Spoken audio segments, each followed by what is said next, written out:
Hi. Hello. Vanakkam. Night పూట అన్నం మిగిలిపోయింది. పొద్దున పూటకి ఏం చేయాలో అర్థం కావడం లేదు ఆ అన్నంతో. అలానే అప్పటికప్పుడు మధ్యాహ్నం పూట అన్నం అయితే పెట్టుకుంటాము.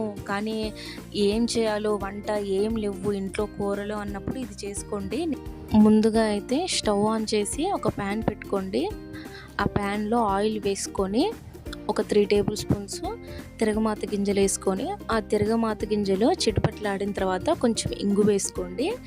నేనైతే ముందుగానే పచ్చిమిరపకాయలు, ఆనియన్స్ కట్ చేసి పెట్టుకున్నాను. మీరు ఆనియన్స్, పచ్చిమిరపకాయలు కట్ చేసుకొని దాంట్లో వేసుకోండి. 2 రెబ్బలు కరివేపాకు కూడా వేసుకోండి.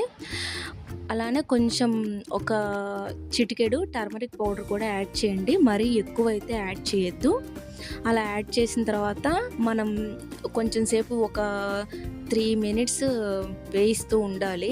ఆనియన్స్ ఎప్పుడైతే రోస్ట్‌గా అంటే గోల్డెన్ కలర్‌లోకి ఎప్పుడైతే ఆనియన్స్ చేంజ్ అయితాయో అప్పుడు మనం దాంట్లోకి సరిపడా సాల్ట్, తగినంత అన్నము, దానికి సరిపడేటట్టు అన్నం అనేది మనం దాంట్లోకి యాడ్ చేసుకోవాలి. నేను రైస్ అయితే యాడ్ చేసేసాను. అలానే కొంచెం కొత్తిమీర అనేది కట్ చేసి వేసుకున్నాను. కొత్తిమీర వేసుకోవడం వలన మనం ఎలానో ఆనియన్స్ రోస్ట్‌గా వేయిస్తాం కాబట్టి ఇంకొంచెం దాంట్లో కొత్తిమీర కూడా యాడ్ చేసుకుంటే టేస్ట్ అనేది చాలా బాగుంటుంది. నా ఈ వీడియో కనుక మీకు నచ్చినట్టయితే లైక్ చేయండి, షేర్ చేయండి, సబ్స్క్రైబ్ చేసుకోండి.